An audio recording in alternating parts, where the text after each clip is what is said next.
주님안에서 승리하는 그런 복된 하루 한 주간이 되시기를 주님의 이름으로 간절히 축원을 드립니다. 어느 목사님이 오후에 이제 어느 볼 일이 있어서 고속도로를 타고 가게 되었습니다. 근데 앞차가 이제 진행하는 속도에 따라서 자기도 이제 따라갔는데요. 뒤에서 갑자기 경찰차가 오더니 차를 세우라는 겁니다. 그래서 이 분은 너무 좀 불편한 마음이 들고 또 억울한 마음이 들었죠. 그냥 앞을 따라간 것 뿐이었는데 자기만 왜 잡나 싶어서 아무튼 투덜대며 차를 세웠더니 경찰이 오더니 과속하셨습니다 라고 하는 겁니다. 너무나 억울한 이 목사님이 아니 나는 그냥 앞에 있는 차를 따라간 것 뿐인데 빨리 가는 앞에 차들은 왜 안 잡고 도대체 왜 나만 잡냐 라고 이렇게 하소연을 했습니다. 그러자 이 경찰이 잔을 보니까 성경책이 놓여 있거든요. 혹시 교회 다니세요? 네, 교회 다닙니다 라고 대답했더니 그러면 이스라엘 많은 과부들 가운데 하나님께서 엘리사 선지자에게 왜 살았다 과부 한 사람만 찾아서 가라고 했을까요? 라고 묻자 할 말이 없는 겁니다. 그래서 저도 알 수 없지만 하나님께서 오늘 2차만 저에게 잡으라고 하셔서 잡았다는 겁니다. 참 할 말이 없는 겁니다. 왜 우리 종종 이럴 때가 있지 않습니까? 평소에는 정말 법을 어기는 것도 없고 죄를 짓는 것도 아닌데 어쩌다가 한번 내가 꼭 잘못하면 그때 꼭 걸리는 이러한 억울하거나 아니면 꼭 재수 없는 일처럼 생각하는 경우가 종종 있는데 근데 이걸 좀 우리가 바꾸어서 생각해 보면 이럴 수도 있습니다. 만약에 내가 뭔가를 잘못하거나 죄를 지었는데 이게 다른 사람에게 드러나지도 않고 혹은 또 그것을 그냥 감추어 둘 수 있다면 만약에 다음번에도 이런 비슷한 상황이 일어나거나 혹은 또 죄를 지으려 할 때는 어떻게 행동할까요? 처음보다는 훨씬 더 쉽게 마음에 꺼리낌이나 부담감이 덜하면서 아마 두 번째 죄를 지을 겁니다. 그러다가 결국은 더 큰 죄를 지은데도 아무런 마음의 가책이나 아니면 부담감이 없는 거겠죠. 하지만 어쩌다가 한 번 한 행동인데 그 잘못된 죄나 실수가 오히려 드러나게 되면 또 그것이 또 어떻게 좀 나타나게 되면 그러면은 오히려 마음에 결단하게 돼. 내가 다시는 내가 이러지 않으리라 라고 이렇게 결단하게 되지 않을까요? 물론 저도 이런 비슷한 경험이 있는데 혹시라도 제가 오해하실까봐 말씀드리는 건데 저도 평소에 아주 법을 잘 지키고 또한 교통법규도 어기는 적이 거의 없습니다. 오늘 제가 교회 앞에 저희들에게 유턴하는 데가 있지 않습니까? 이제 제가 어느 날 교회 거의 다 왔는데 유턴하려면 신호를 받아서 유턴을 해야 되거든요. 근데 어느 날 다른 사람들 다 유턴하니까 저도 그냥 그래 오늘 한번 유턴 한번 해볼까?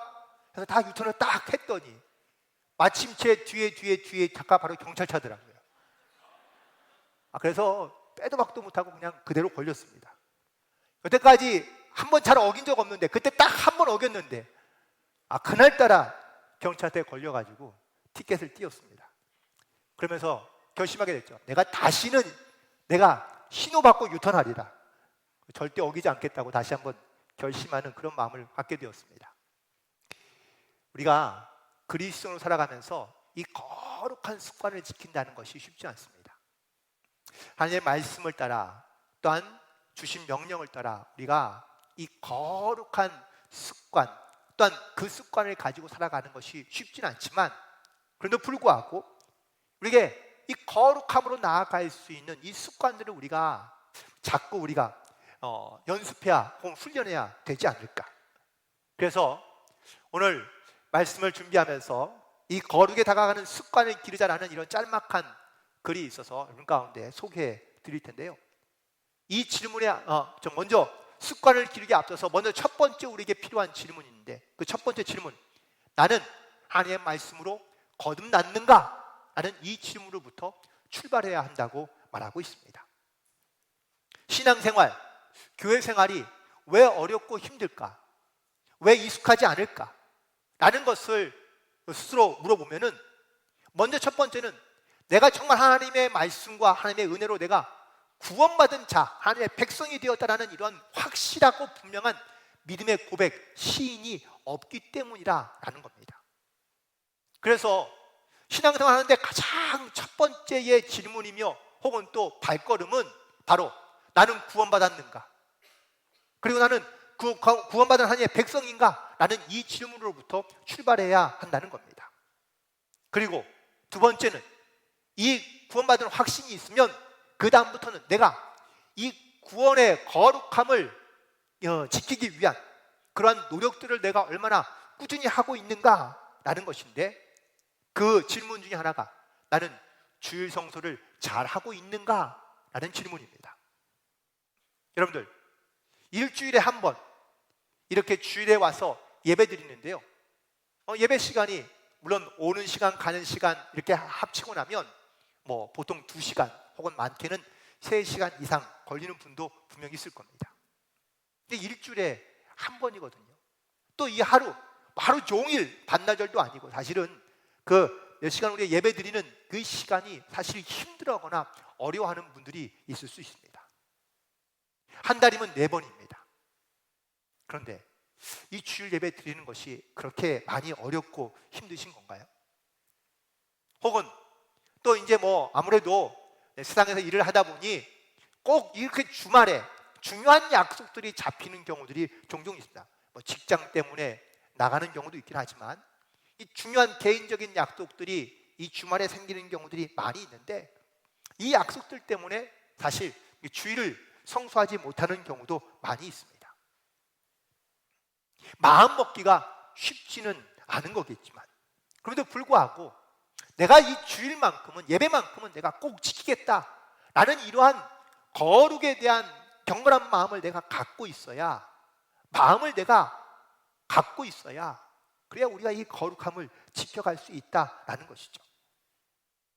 대부분의 모든 훈련은요, 나의 시간에 외부의 시간을 맞추는 것이 아니라 외부의 시간에 내 시간을 맞춰가는 훈련이 좀 필요합니다.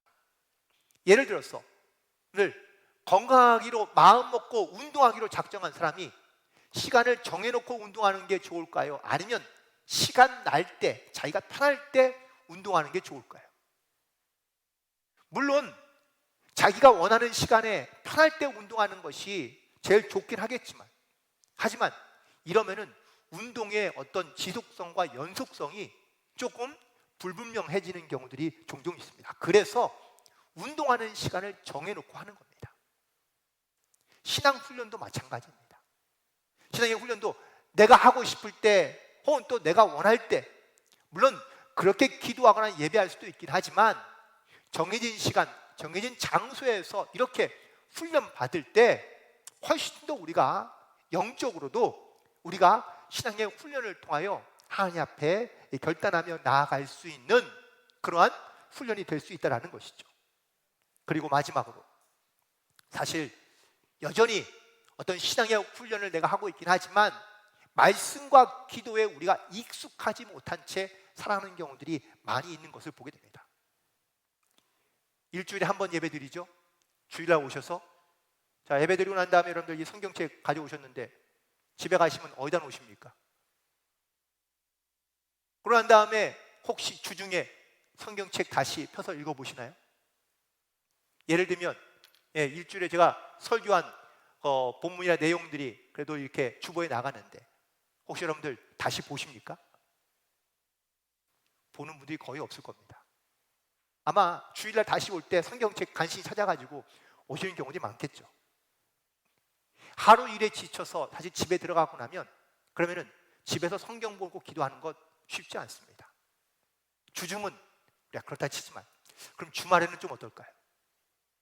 그래도 내가 일주일에 그래도 뭐 많은 시간은 아니지만 그래도 한 번 정도는 내가 하나님의 말씀을 다시 한번 읽어보고 기도할 수 있는 이런 영적인 훈련들이 우리 가운데 필요하지 않을까요? 그래야지만이 거룩함을 우리가 유지하거나 혹은 지켜갈 수 있는 그런 습관들을 우리가 가지고 살아갈 수 있지 않을까요? 그런데 우리는 너무 이 말씀, 읽거나 혹은 또 기도하는 훈련을 우리는 잘 하지 못하는 경우가 많습니다. 성경을 읽어도 성경이 너무 어려워서, 이해하기 어려워서 그래서 성경을 읽지 않은 분들도 있다고 그럽니다. 한 번 읽어서, 두 번 읽어서 다 그 말씀이 깨달아지거나 아니면 이해가 된다면 굳이 많이 읽을 필요가 없겠죠. 연습과 훈련이 필요한 겁니다. 오늘 본문에도 이 거룩한 습관들을 잊어버리거나 그리고 잃어버려 가고 있는 이스라엘 백성들을 향하여 하나님께서 이사야 선지자를 통하여 말씀하시는 겁니다.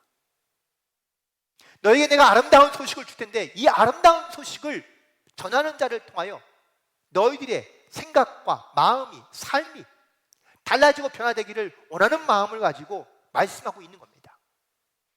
오늘 이 말씀을 함께 묵상하며 그리고 이 말씀을 통하여 함께 다시 한번 우리의 거룩함을 회복하며 또한 믿음의 습관을 가지고 나아갈 수 있는 결단이 있게 되기를 주님의 이름으로 간절히 소망합니다. 첫 번째는 먼저 아름다운 소식을 전하라고 말하는데 그럼 누구에게 전하면 좋을까요?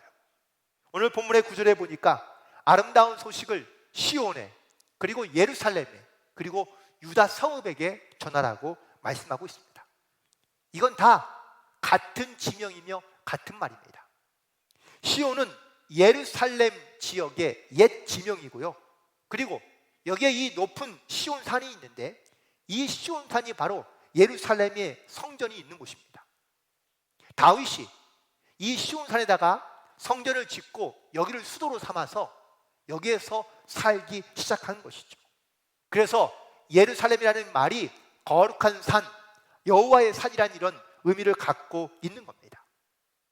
결국 시온의 이 성에 사는 혹은 또 시온의 백성들, 이스라엘 모든 사람들을 의미하고 있는 것인데 이 모든 사람에게 아름다운 소식을 전해야 한다고 말하고 있는 겁니다. 특별한 사람, 누구에게만 복음을 전하는 것이 아니라 모든 사람에게 하나님의 말씀이 선포될 수 있도록, 하나님의 말씀이 회복될 수 있도록, 그의 신앙과 믿음이 다시 일어설 수 있도록 하나님의 이 살아있는 복음을 증거하며 나아가라고 우리에게 명령하고 계신 것이죠. 그런데 중요한 것은 이 아름다운 소식을 전할 때에 전하는 자가 어떻게 혹은 어떠한 자세로 어떠한 마음으로 전하느냐라는 것이 중요한데요. 이사야서 40장 2절에 있는 말씀을 보니까 너희는 예루살렘의 마음에 닿도록 말하며 그것에게 외치라고 말씀하고 있습니다. 특별히 아름다운 소식을 전하는 자에게 듣는 자가 마음에 와 닿도록 전하는 것이 중요하다라고 말하고 있는 겁니다.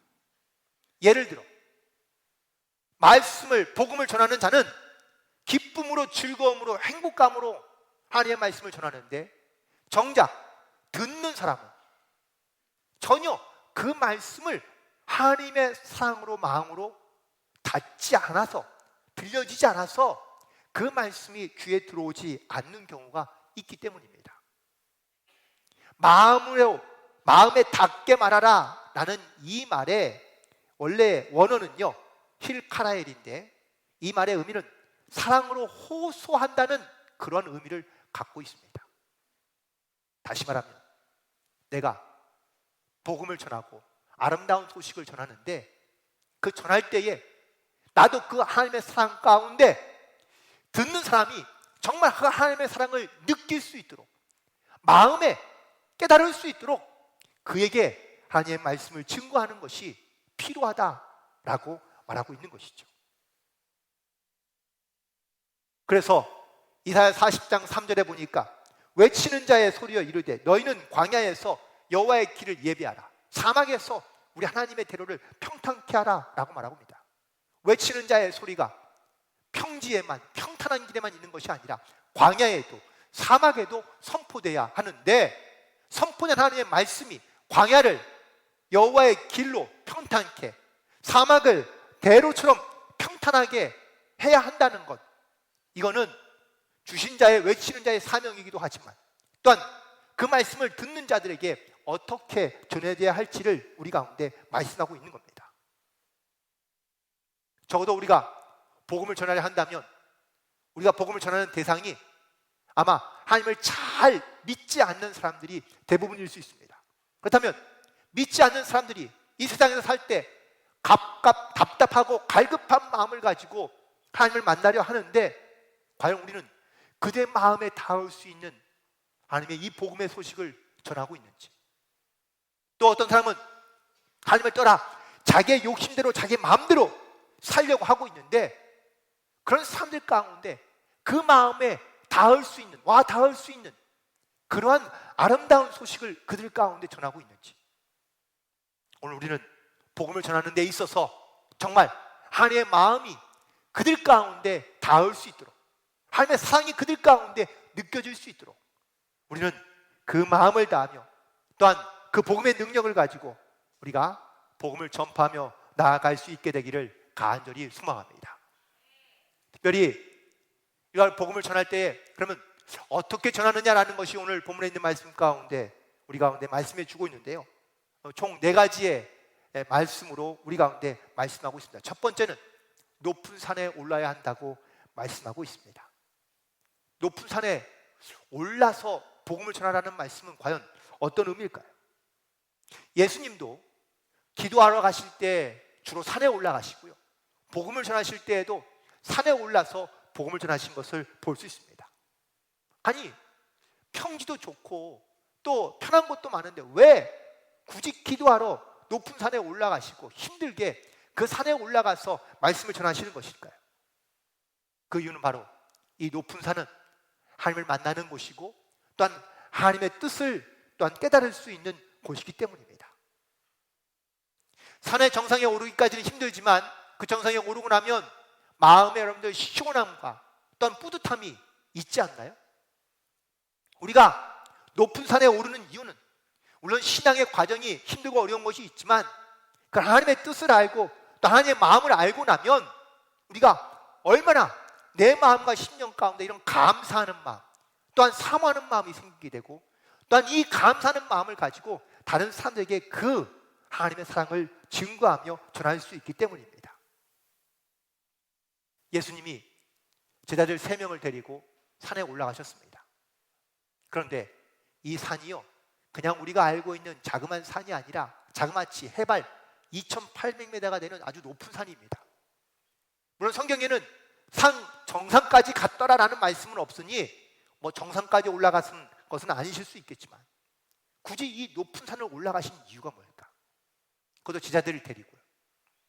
그 바로 기도하러 산에 올라가신 건데요, 누가복음 9장 28절 29절에 보니까 예수께서 제자들을 데리고 기도하러 산에 올라가셨다고 기록되어져 있습니다. 자, 그런데 여기에서 놀라운 역사가 일어납니다. 그건 바로 예수님의 모습이 변화된 겁니다. 아마 우리는 세상에 살고 있긴 하지만 우리의 모습이 이런 주님의 거룩한 모습으로 닮아서 살아가는 사람들은 흔치 않을 겁니다. 혹시 내가 세상에 살아가는데 주님의 거룩함을 닮아서 내가 살고 있다라고 자신 있게 말할 수 있는 분이 얼마나 있을까요? 실제로 세상에 살고 있는 내 모습, 영적인 모습을 보면 매우 거칠거나 매우 투박하거나 아니면 부끄러운 모습을 우리는 가지고 살아갈 수밖에 없을 겁니다. 그렇다면 이 거칠고 또한 이런 죄악된 모습들을 과연 우리가 바꿀 수 있는, 변화시킬 수 있는 능력은 과연 뭐가 있을까? 그건 기도밖에 없다는 것을 예수께서 우리 가운데 가르쳐 주시고 또한 깨닫게 하신다는 사실입니다. 그래서 높은 산에 오르시는 겁니다. 하나님께 기도하기 위하여, 기도함으로 내 영이 깨끗게 되며 새롭게 되어 하나님의 말씀과 뜻을 따라 살아갈 수 있게 하기 위하여 예수님도 높은 산에 오르셨고 기도하신 겁니다.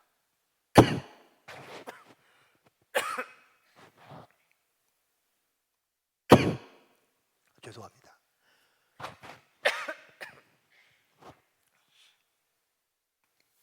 너무 소리를 세게 냈더니 갑자기 사례가 걸렸어. 하나님의 말씀이 정말 내 삶 가운데 역사하게 되면 우리가 주님을 바라보며 사모하는 마음이 달라지게 되지 않을까. 그래서 5월 마지막 주간에 저희들이 부흥회를 준비하고 있는데요, 이 부흥의 기간 동안 정말 여러분들 다시 한번 은혜를 사모하고 또한 기도하는 자리를 사모하며 그리고 하나님의 말씀으로 거룩함으로 회복될 수 있는 그런 귀한 은혜와 역사가 일어나게 되기를 주님으로 간절히 축원을 드립니다. 두 번째, 우리가 이 복음을 어떻게 전하면 좋을까? 오늘 본문에 있는 말씀 가운데 보니까 힘써 소리를 높여야 한다고 말하고 있습니다. 누군가가 그리고 어떤 사람이 큰 소리로 이야기한다는 것은 그만큼 자기가 전하고자 하는 그 메시지에 확신이 있고 믿음이 있기 때문입니다. 만약에 내 말에 확신과 믿음이 없으면 큰 소리를 낼 수가 없기 때문이죠. 복음에 대하여 큰 소리를 낼 수 있다는 것은 내가 이 복음에 대한 확신과 믿음이 있기 때문이라고 말할 수 있습니다. 성경에 마가복음에 보면 10장에 바디메오라는 소경이 등장하는데 그가 예수님이 지나가는다는 소식을 듣고 예수님께 큰 소리로 외칩니다. 그런데 그의 소리를 들은 주변에 있는 많은 사람들이 이 바디메오를 꾸짖고 나무랍니다. 잠잠하라. 네가 너무 소동스럽고 혹은 또 소리 지르고 시끄럽게 하니니 조용히 하라 라고 이렇게 말한 겁니다. 그런데 이 바디메오는 오히려 기가 죽거나 눌리는 것이 아니라 오히려 더 큰 소리로 예수님의 이름을 부르짖습니다. 바디메오가 이런 상황에서 큰 소리를 낼 수 있는 이유는 뭘까요? 맞습니다. 바디메오는 예수님이 자기의 이 병을 고치실 유일한 분이신 것을 믿고 있고 확신하기 때문입니다. 그렇기 때문에 예수님을 향하여 더 크게 소리질러 말하는 겁니다. 다윗의 자손이여 나를 불쌍히 여기소서. 이 소리를 들은 예수님이 그를 돌아보시고 그를 부르십니다. 그리고 그의 병을 고쳐주신 줄로 믿습니다. 단순히 병을 고치기 위한 목적이 아닙니다. 예수님은 그의 믿음을 모시고 그의 믿음대로 그를 고치시고 구원해 주셨다고 분명하게 말씀하고 있기 때문입니다. 우리도 주님을 찾을 때에 아니면 복음을 전할 때에 어떠한 목소리 톤으로 우리가 주님의 메시지를 선포하느냐가 중요합니다. 내 소리가 작으면 작을수록 내 믿음도 사실 부족하거나 약하다는 것을 느낄 수밖에 없습니다. 여러분의 메시지 안에 이 강하고 단단한 믿음의 큰 소리를 낼 수 있는 그러한 복된 성도들이 되시기를 주님의 이름으로 간절히 축원을 드립니다. 세 번째 복음을 전하는 방법은 바로 두려워하지 않는 겁니다. 두려워하는 마음이 생기면요, 내가 아무리 수많은 어떤 이러한 믿음의 확신이 있거나 아니면 간증이 있어도 이 두려워하는 마음이 엄습하고 나면 우리는 이 복음을 전하는 것을 제시하는 것을 우리는 두려워하게 됩니다. 즐거운 마음, 하고자 하는 마음, 기쁜 마음, 감사하는 마음이 있어도 사실 확신이 있으면 전할 수 있지만 우리 가운데 의심하는 마음과 두려운 마음이 우리 가운데 생기기 시작하면 우리는 복음을 전하는 것보다는 사실은 그걸 주저하거나 멈추는 경우들이 많이 있을 수밖에 없습니다. 다니엘이라는 사람을 우리가 잘 알고 있는데요, 이 다니엘에게는 아주 중요한 세 친구들이 있습니다. 그들의 이름은 하나냐, 그리고 미사엘, 아사랴입니다. 물론 성경에는 다른 이름도 있는데요, 그 이름은 원래 이스라엘 이름이 아니라 바뀌어진 그런 바벨론의 이름인데 사드락과 메삭과 야벳느고입니다. 그런데 이들도 하나님을 향한 믿음을, 거룩함을 온전히 지키고자 하다가 결국은 모함을 받고 억울하게 죽을 수밖에 없게 됩니다. 즉 왕의 신상 앞에 절을 해야 되는데 절을 하지 않자 이것이 결국은 죄목이 되어서 그들이 불 가운데 죽을 수밖에 없는 상황에 놓여지게 된 겁니다. 그럼에도 불구하고 그들은 그 거룩함을 지키며 믿음을 지키기 위하여 강하게 담대하게 그 왕에게 선포합니다. 하나님이 우리를 구원하시겠지만 그렇게 하지 아니하실지라도 우리는 왕에게 절대로 절하거나 왕의 신상에 절하지 않을 것이라고 분명하게 이야기합니다. 그들의 이야기에 화가 난 임금 얼굴색이 변해서요, 불을 더 뜨겁게 하고 그들을 그 안에 집어 던지라고 명령합니다. 그런데 놀라운 사실은 그들이 그 뜨거운 불 가운데 떨어지면서 불구하고 아무도 다치지도 않고 상하지도 않은 겁니다. 이 놀라운 광경을 보고 난 다음에 이 왕이 변화가 되어서요, 하나님을 찬양하기 시작하고 하나님께 영광을 돌리게 됩니다. 이렇듯 이 세 명의 친구들이 이런 두려워하지 않는 마음을 갖고 있었을 때 하나님께서 그들을 보호하시고 또한 그들을 지켜주셔서 오히려 그 위기가 변화가 되어 하나님의 영광을 나타낼 수 있는 놀라운 기회로 하나님께서 역사해 주신 줄로 믿습니다. 우리도 이 두려워하지 않는 믿음을 가지고 나아갈 때 하나님께서 환경과 사람도 바꾸시는 귀하고 놀라운 역사가 반드시 나타나게 될 줄로 믿습니다. 마지막으로 우리가 복음을 전하려 할 때에 반드시 생각해야 할 것은 바로 우리가 전하는 이 복음이 내가 아닌 나를 주목하게 만드는 것이 아니라 하나님을 주목하게 하고 하나님을 바라볼 수 있게 해야 한다라는 사실입니다. 많은 사람들이 이 복음을 전하면서 이상하게 자기를 주목하게 하는 사람들이 있습니다. 어떤 사람들은 세상을 주목해 보라고 그러고 돈을 주목하라고 그러고 건물을 주목하라고 보라고 이야기합니다. 또 어떤 사람은 목사를 주목하라고 이야기합니다. 하지만 이거는 다 잘못된 겁니다. 우리가 복음을 전하는 이유와 목적은 바로 하나님을 주목하게 하기 위해서입니다. 사람의 것으로 채우는 것이 아니라 심지어 병을 고치거나 아니면 사업을 잘 되게 하거나 자녀가 성공하게 하는 것, 죄송하지만 이게 목적이 아닙니다. 이 모든 것들이 다 하나님을 바라보게 하는 귀한 도구가 되고 통로가 되게 해야 될 줄로 믿습니다. 결국 복음을 전한다는 것, 아름다운 소식을 전하는 것은 바로 하나님을 알게 하고 하나님을 만나게 하며 하나님을 주목하게 하기 위해서인 것이죠. 많은 사람들이 세상에 살아가면서 사실 여러 가지 많은 두려움을 느끼며 살아갈 수밖에 없습니다. 수많은 사건과 사고들이 날마다 일어나고요, 질병과 고통과 아픔 등 수많은 어려움들이 사실 우리의 주변에 있을 때마다 사실 우리는 두려움을 느낄 때가 많이 있습니다. 그런데 정작 가장 두려워야 될 것은 두려워하지 않는 것이죠. 그게 뭐냐? 바로 영적인 죽음입니다. 물론 눈에 보이지 않는 것이니까 그걸 너무 대수롭지 않게 여기며 살아가는 분들이 많이 있기도 합니다.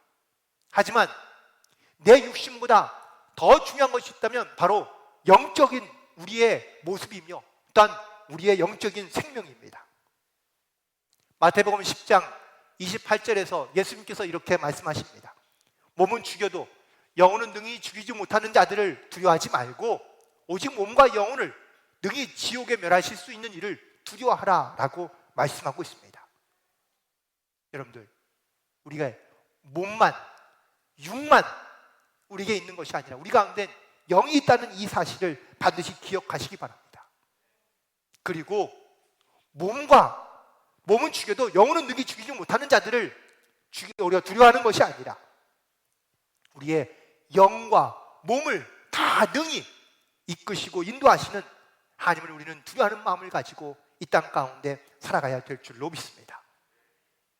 자기의 신앙과 자기의 신념과 자기의 의지를 지키다가 죽은 사람들을 우리는 영웅 혹은 위인이라고 이야기합니다. 그렇다면 신앙과 믿음을 위해 죽은 사람들은 과연 우리는 뭐라고 얘기하나요? 우리는 순교자라고 얘기하지만 세상에 있는 말로는 뭔가 표현할 말이 전혀 없습니다. 그렇다면 성경에서는 이렇게 하나님의 나라와 의를 위하여 핍박받는 사람들을 과연 뭐라고 말씀하시며 또한 어떤 약속의 말씀을 주고 계실까요? 마태복음 19장 29절에 보니까 내 이름을 위하여 집이나 형제나 자매나 부모나 자식이나 전토를 벌인 자마다 여러 배를 받고 또한 영생을 상속하리라 라고 말씀하십니다. 마태복음 5장 10절에 있는 말씀을 보면 의를 위하여 박해받는 자들은 복이 있나니 천국이 그들의 것이라고 말씀하고 있습니다. 이 복음, 이 하나님의 말씀을 듣고 우리는 증거하는 자로, 이 복음을 외치며 전하는 자로 이 땅 가운데 살아가야 되는 영적인 사명을 우리가 다 가지고 살아가는 성도인 줄로 믿습니다.